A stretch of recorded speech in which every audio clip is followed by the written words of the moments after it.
Hey guys, welcome to another episode with me, Shashank Udupa. And in today's episode, I'm going to quickly talk about this one sector that I'm not enjoying right now. There are a lot of multi-baggers there. There were a lot of consistent compounders that was there in this sector. But currently, I am personally staying away from this sector. And here are some few reasons very quickly. So you don't have to skip the episode. You can watch it till the end. But I'm going to tell you some few reasons why this sector is not looking very attractive right now. And if you have stocks in this sector, then I would say slightly be careful. Okay. So let's look at this quickly in this episode. Now, the sector that I'm actually going to talk about is the paint sector, right? Now, why am I talking about the paint sector? Because earlier in the 2020-2021 era, the paint sector did really well. Why did the paint sector do well? For a couple of reasons, right? Number one, the housing department, which is the affordable housing segment, started doing really well. And we saw a lot of stocks like Berger Paints, and we also saw stocks like Asian Paints doing really well. And Asian Paints has been a consistent compounder. Why? Because of this amazing thing that they have, which is called distribution. The reason why Asian Paint is doing so well is because they have a beautiful tie-up with all the local vendors,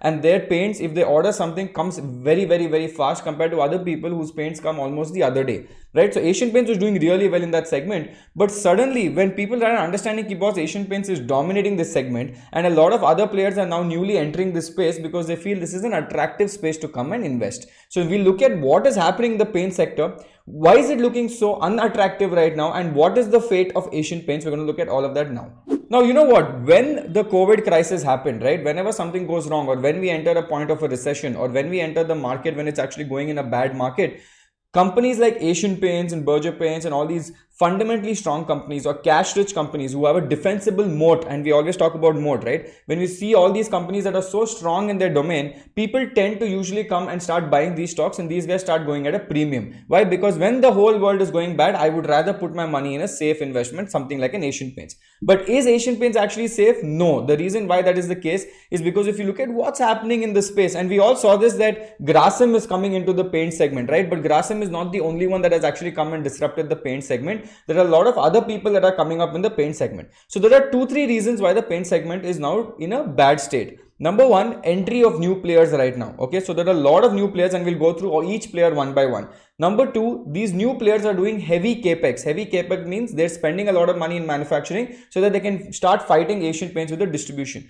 Number three, which is hurting these guys the most, is the petrol prices or the oil prices that are going up, because the raw materials of Asian Paints or raw material of any paints comes from the petrochemical space, right? So if those prices go up, then their raw material prices also start going up, and it eventually slowly starts affecting all the paints company. That is why if you see the paint stocks right now, it is almost very bad. And I'll show you, right? If you look at the paint stocks right now quickly, look at this. This is Berger Paints that I'm showing you right now, right? This is a 15-minute chart. But if I go back to a daily chart and reset it, look at this. It's been on a constant nosedive from a very long period of time after this massive rally that it had in the 2021 era because of affordable housing push. If you look at our stock market darling, which is Asian Paints, look at how this is performing, right? Over the last period of few months. Look at this. This is also going up nicely, and then now it's in a massive consolidation phase, and it's almost breaking a support area again. It's somehow struggling there. But this segment is now going to take a lot of time to start recovering. Why? Because of these different issues that are happening. Now, we know this company called Nerolac. You would have seen all these ads, right? It's called Kansai Nerolac, yeah. So this is the largest industrial paint company in India. But we have seen that in the paint industry, the entry to barrier is very high. As I said, the distribution is very important in the paint industry, and the entry to barrier is very high. So there have been people who have been trying to enter the paint segment, and everyone's trying to dominate the paint segment, but nobody's been successful, or nobody's been able to dethrone Asian Paints. But why? The recent news about Aditya Birla's group, which is Grasim, entering this entire space with a massive capex. They're doing a capex of 10,000 crores in the paint industry by 2025 is what they projected. So why is this suddenly now become the new buzzword, or why is everyone looking at all of this? This is something that is scary. By the way, there are other people who have also entered the space which you might not know, right? If you remember, do you know JSW Ventures, right? JSW Ventures and JK Cement. Both of these players have also entered, by the way. Even Astral Polytech, right? Polytechnic. Even they have entered the paint segment, and you guys don't know this because the buzz was not there for a very long period of time about these guys. So by the way, in 2019, Sajjan Jindal led JSW Group actually forayed into the paint segment, and basically they started with coil coatings and offering a wide range of decorative paint. So JSW also came into this. JSW basically at that point raised approximately $100 million from a lot of private equity groups as well, and the parent company basically put another 750 crores into the paint business. But why did they not do well? They're also having an issue, right? Now JSW Paints, for all the people who didn't know, has already started generating 1100 crores in revenue as of FY21, and 450 crores are coming from this decorative paints, whereas 750 odd crores is coming from the coal coatings and from the steel products, right? So they're going slightly industrial, but JSW is also entering the decorative paint segments, but it is continuously growing because they have a pan-India presence of approximately 3500 network dealers. So that is again great.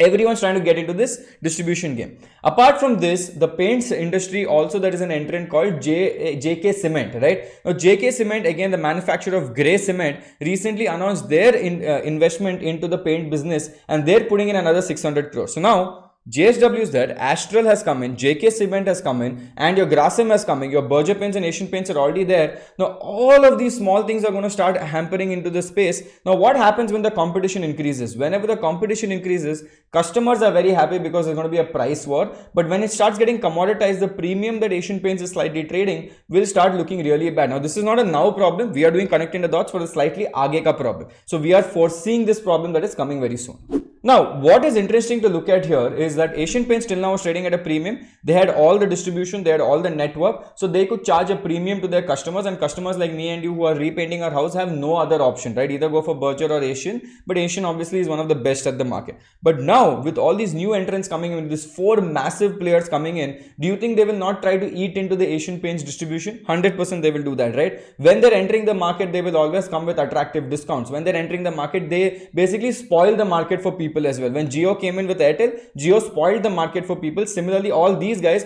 are going to leverage, also don't forget, they're going to leverage their existing dealer network and do this really well. Now let me tell you why these companies have come into paints. Okay, one very interesting insight here that we're doing connecting the dots.